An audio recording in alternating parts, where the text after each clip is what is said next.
नीलम गोऱ्हे लक्षवेधी लावायला किती पैसे घेतात, माझ्याकडे सगळे पुरावे आहेत. संजय राऊतांचा हल्लाबोल.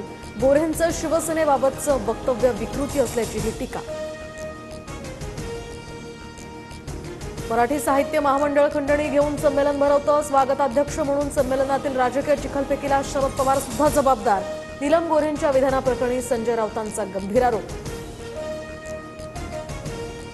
रश्मी ठाकरेंच्या उपस्थितीत आज महिला पदाधिकाऱ्यांची मातोश्रीवर बैठक. नीलम गोऱ्हेंविरोधात ठाकरेंच्या शिवसेनेतील महिला पदाधिकारी रस्त्यावर उतरणार. बैठकीत आंदोलनाची दिशा ठरणार.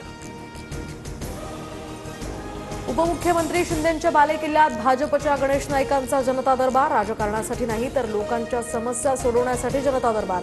मंत्री गणेश नाईकांची प्रतिक्रिया. मंत्री धनंजय मुंडेंविरोधातील तक्रारीवर आज परळी न्यायालयामध्ये सुनावणी. तर निवडणूक शपथपत्रात अपत्यांबाबत खोटी माहिती सादर केल्याची करुणा मुंडेंची तक्रार. संतोष देशमुखांचे बंधू धनंजय देशमुख अन्नत्याग आंदोलनावर ठाम.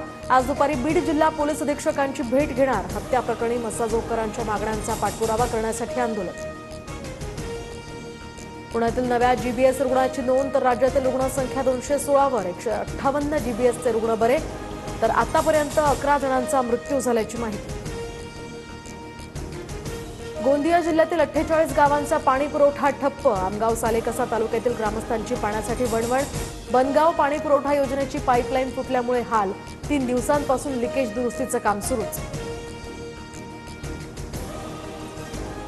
मुंबई नाशिक महामार्गावरील जुना कसारा घाट 6 दिवस बंद राहणार. तर रस्ता दुरुस्तीच्या कामासाठी ट्रॅफिक ब्लॉक घोषित. पर्यायी व्यवस्था करण्यासाठी आता नवीन कसारा घाटातनं वाहतूक वळवली. इंडियाज गॉट लेटेंट शो मधील वादग्रस्त विधान प्रकरणी आता रणवीर अलाहाबादी याला राज्य सायबर सेलचं समन्स. आज चौकशीला हजर राहण्याचं समन्स.